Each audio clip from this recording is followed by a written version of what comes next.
Hey there YouTube! Today I wanted to bring you all this 2012 Nissan Leaf SL with 1,000 miles on it. Well, essentially this is a full electric car, so in other words there's no gas engine under that hood. So yeah, zero emissions. This is just another addition to the electric car gang. The Mitsubishi i-MiEV, the Focus Electric. So yeah, this car should have a 73-mile range. Many standard features too. I mean, you have the 16-inch alloy wheels, LED headlamps, you can see the fogs, heated mirrors, heated steering, heated back seats, a rear-mounted spoiler with a solar panel, which essentially helps charge the 12-volt accessory battery. I'll show you guys in a moment what that looks like. You can see on top the spoiler. Again, the SL also adds a backup camera. You can see right there. And the quick charge port, so you can charge 80% of the battery in about 30 minutes time. So that's a useful feature. But don't expect this being a great car if you're expecting to drive from Fort Lauderdale to Orlando. Again, standard 16-inch alloy wheels, rear disc brakes. Definitely you can see the Nissan influence, reminds you a little bit of the Murano and the Rogue. You can see the interior quite basic looking, nothing that special. These seats are actually made of recycled materials. Quite thoughtful for the environment, but who knows, the battery really isn't that friendly. Seating adjustments, you can see how it just tilts right there with this knob. Backrest. Okay, here's the key fob, traditional Nissan stuff here. Just move this little slider over here, essentially it's a lock function, little emergency key, metal key will slide out. In case of emergency, panic, unlock, lock. So just toss this thing to the cup holder right there. Push button start and you won't hear a crank, so if you want to hear a crank, just fake one as you push the button.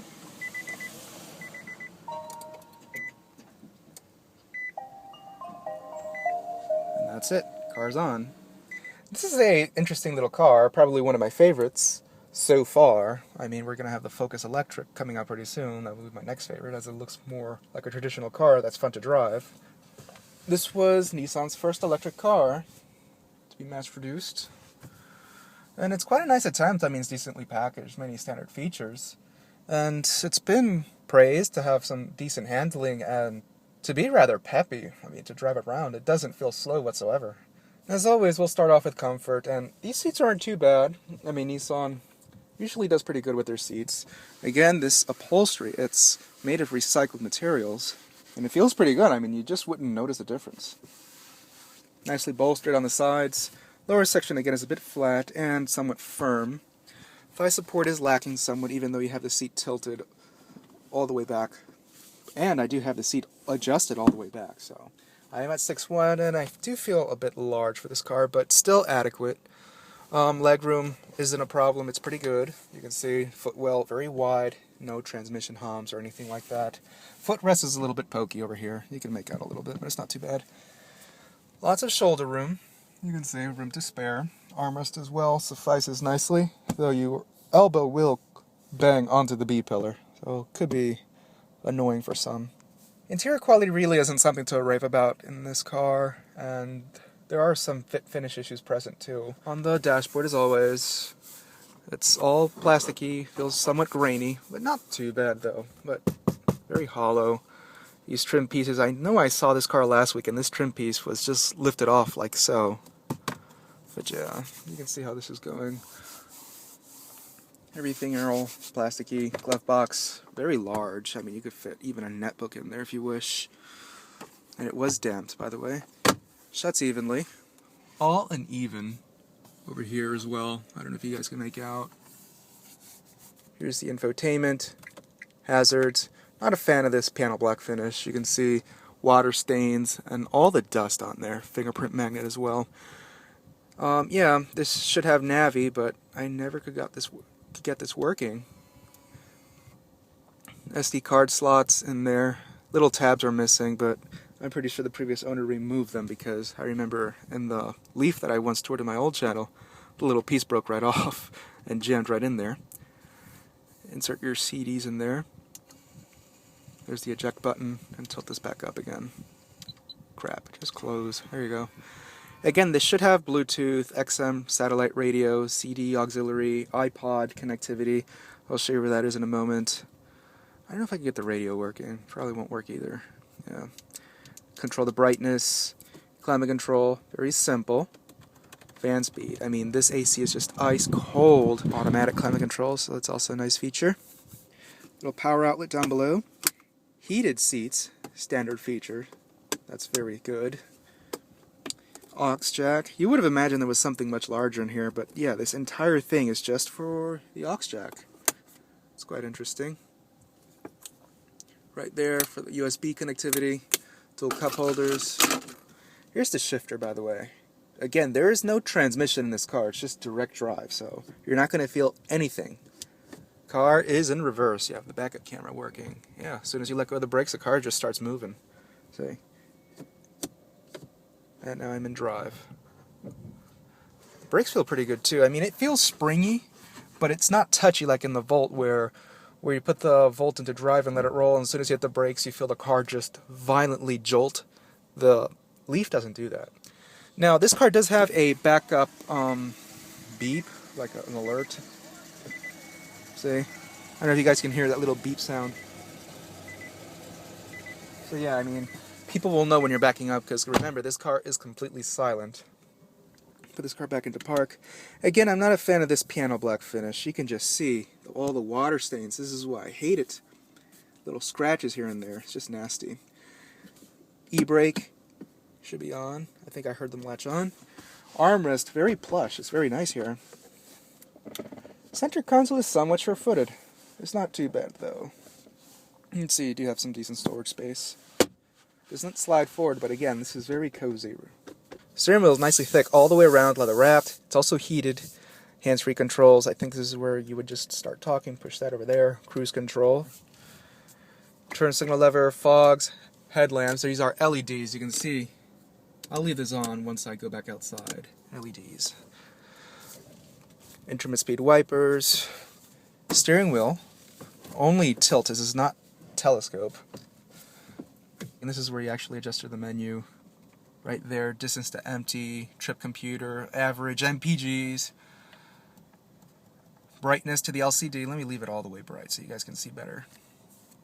Again, this is where you turn on the heated steering wheel.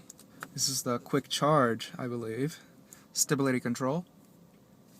This adjusts the height of the headlamps. It's been a Nissan thing since the Murano in 2003.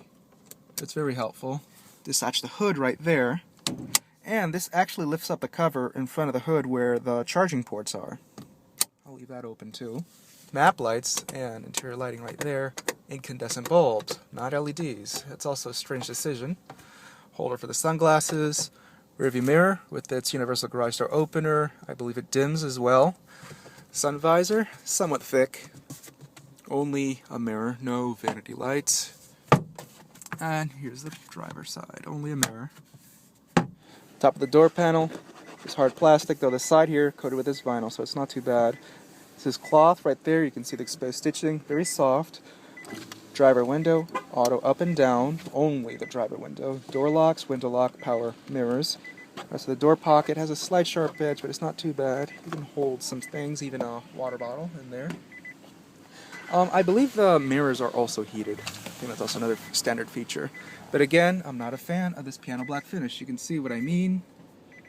All the water stains, really looks ugly.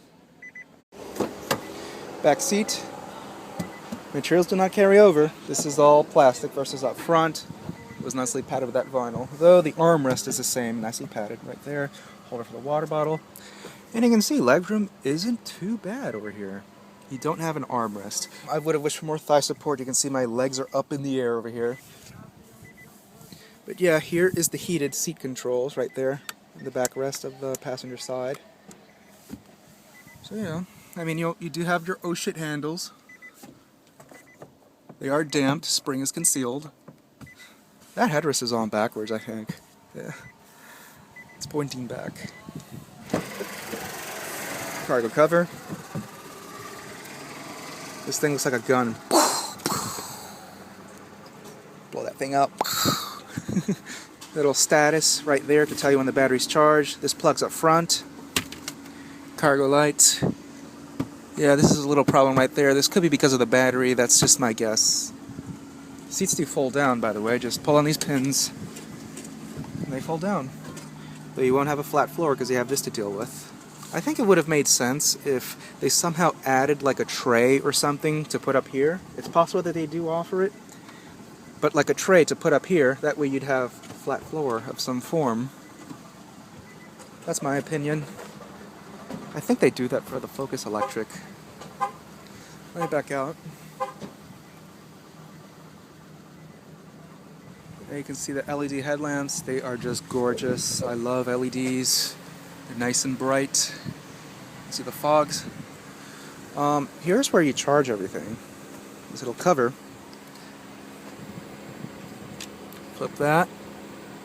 Right there. And I think this is the quick charge feature. Should charge much faster.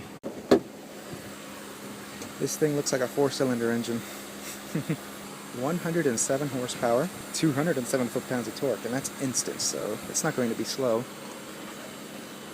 There's the accessory battery right there. That's what that solar panel on the spoiler helps charge.